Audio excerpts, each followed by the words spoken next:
Banditos, armor on kill builds rock, but max armor on kill builds can actually suck if you don't carefully consider your options. Today, I'm going to give you a few builds that actually work for solo and group play. Hit the like right now and comment Tux Talks down below. Let's go. Accept it, Division. This is a war you can't win.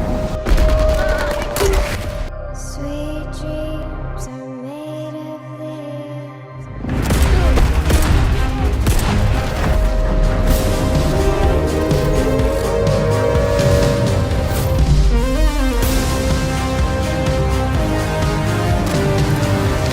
I'm excited to be covering Season 8 daily. I will be dropping global event-tailored builds and challenges that will help you milk every bit of what this game has to offer in unique and exciting ways. Join us now. Welcome, Banditos. I just did a Max Armor on Kill live stream, and we had a blast as I created and ran 4 different versions during the show. Today, I'm giving you my 2 favorites of the builds I showcased. The first one is the best way to run 80% armor on kill, and it rocks for solo gameplay with the perfect balance of time to kill and high survivability. Build 2 was the last build I created in the live stream. It has half as much armor on kill, but more than 2 times the power. If you want to see all 4 builds and more gameplay while grabbing all the knowledge nuggets dropped along the way, then I invite you to check out the live stream replay. Link in the description area below. Now, jump into the in-game chat in 3, 2, 1, go. Of course, we're running Gunner. Everybody knows why we're running Gunner, because it gives you 10% armor on kill. So really helpful. It also gives you some faster reloads, a little bit of weapon handling, right?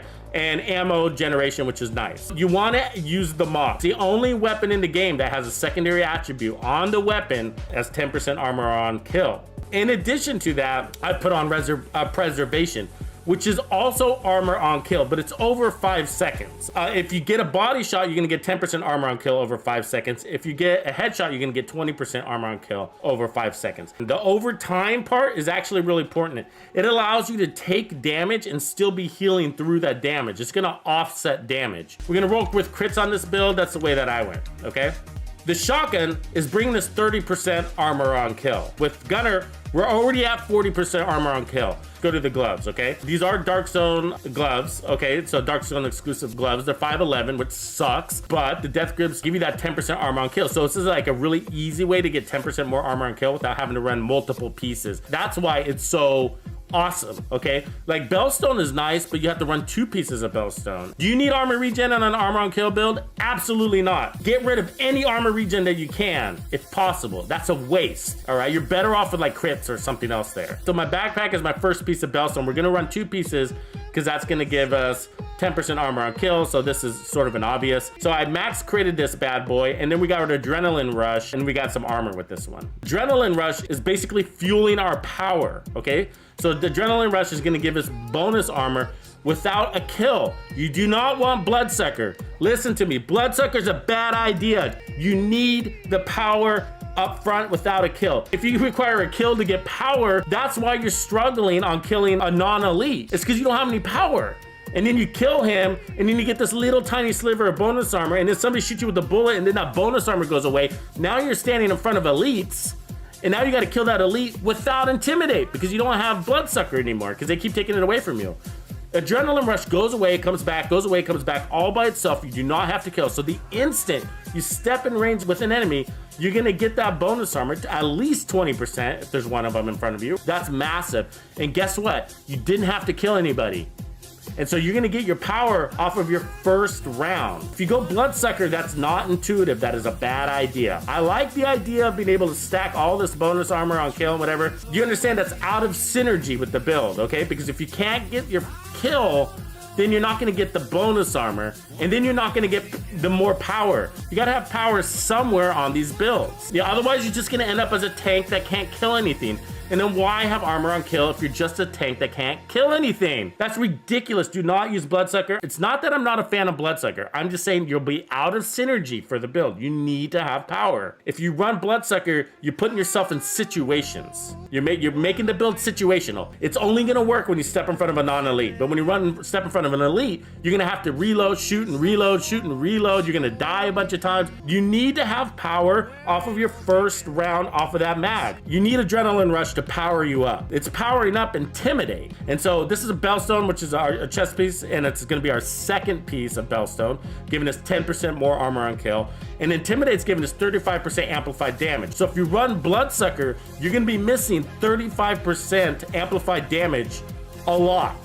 Right, and then sometimes you'll get lucky and you'll be able to get a kill, and then you get a little bit of bonus armor, and then you'll get the next kill, and now you got a lot of bonus armor, and then you can roll off of that luck. We don't need to be lucky.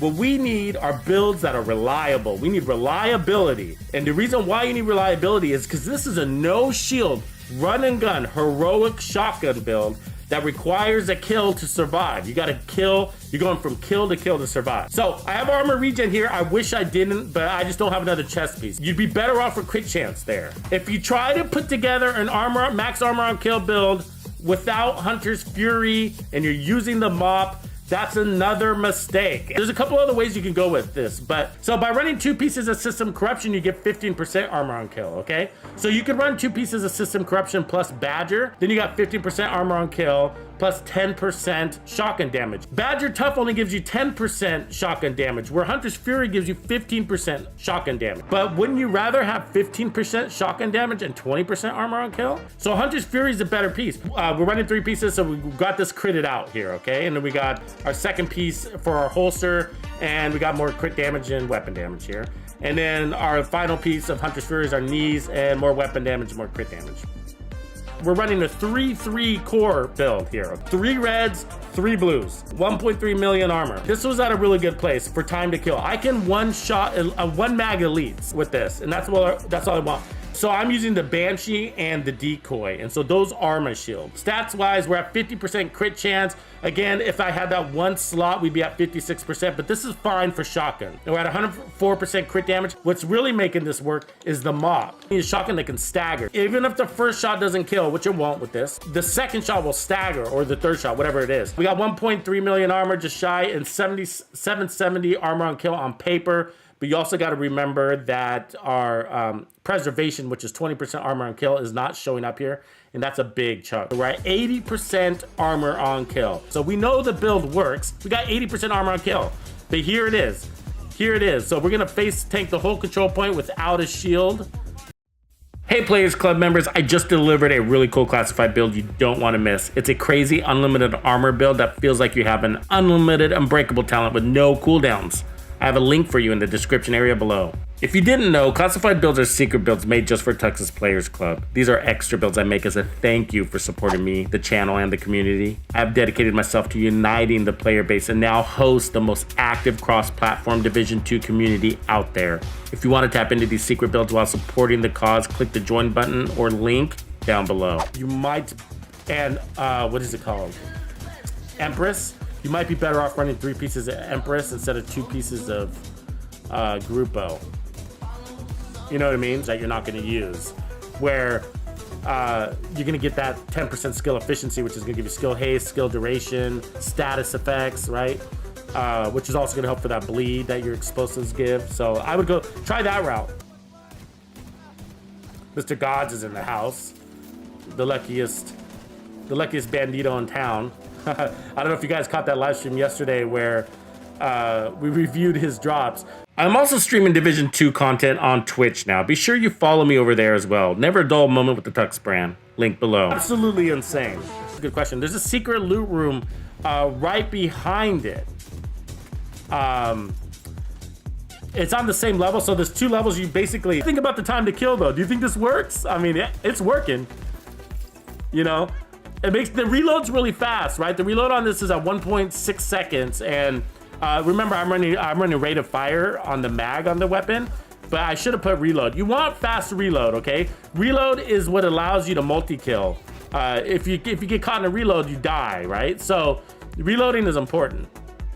A lot of situational awareness is going on here, guys. That's a big part of surviving. So if there's 2 things, or there's 3 things I would say. Like if you feel like you run these builds, shotgun builds particularly, and you die a lot, one of them is your flanking patterns. You need to take the long way around.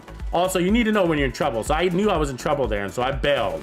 Right? I could have kept shooting at the enemy, but I bailed because I felt somebody shoot me behind me. And so that's the situational awareness part. So your flanking patterns and situational awareness. By having a good flanking pattern, which I mean, it says it does, like what am I thinking of? Foundry Bulwark, where it says that makeshift repairs is the talent on Foundry Bulwark, and it says in there that it specifically helps the shield. In the live stream, I started with 80% armor on kill, and then I made in battle-tested iterations, including 70%, 60%, and 40% armor on kill. At 80% armor on kill, we were killing almost all heroic elites in a single mag. To make it better, additional versions were only worth the change if they added to our survivability by increasing our time to kill by a significant and notable amount. In the end, I felt you either go 80% armor on kill or drop down to 40%. Anything in between didn't make significant enough improvements to our time to kill to make it worth losing the armor on kill. Jumping to the next build in 3, 2, 1, now. So I think we made a big improvement, okay? So basically, we just dropped, so we traded off, I'm gonna say we traded off 10% armor on kill, but we got rid of preservation, so up to 20% armor on kill. We traded that for 40% more crit damage. That's 183% crit damage, right? Now you gotta kill with the crit to get that. On top of that, it says 20% amplified damage plus 5% amp damage times 5, which is another 25%, so 45% amp damage, and then 35% amp damage from Intimidate. And then we're at 183% crit damage. So as far as armor on kill, we got 10% there, 10% there, plus 20% there. So we've come down from 80% armor on kill all the way down to 40% armor on kill. We cut our armor on kill in half. We're keeping the same amount of armor, but I think we've increased our damage by way more than 2x. And that's because we added amplified damage where that we didn't have initially, and then we put crits on top of that. So we've come a long ways on damage. I think you either go 80% armor on kill, or you come all the way back down and boost your damage up, because otherwise you're making subtle changes that aren't really improving your gameplay. They are a little bit, not in any major ways. Like, I'm not surviving more. In the first build, we were killing elites in a single mag, and that is a really good accomplishment. And so we're still doing that.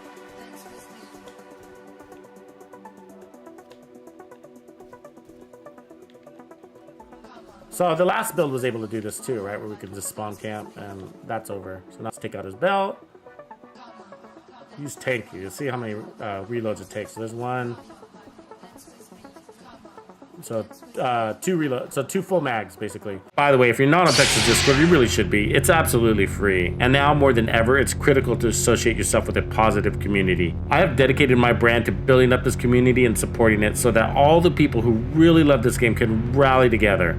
Whether you want to join a raid, clan up, group up, talk builds, or just hang out, this is where all of that happens. Join us on Discord now. Like, you know, going back to where we started with this conversation, if you do this building correctly, I've seen people do these armor on kill builds and they can't kill a non-elite, you know? Use in group play. You can run this one in group play, for sure. You got the damage now, right? You're doing your job.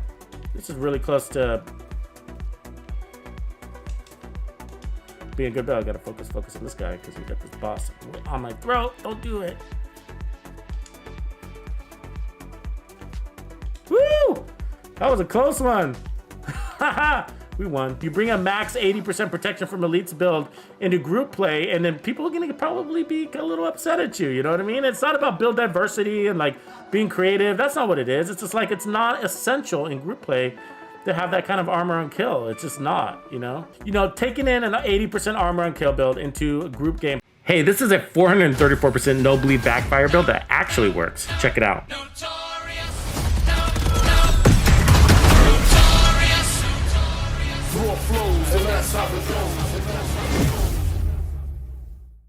Tuxedo out.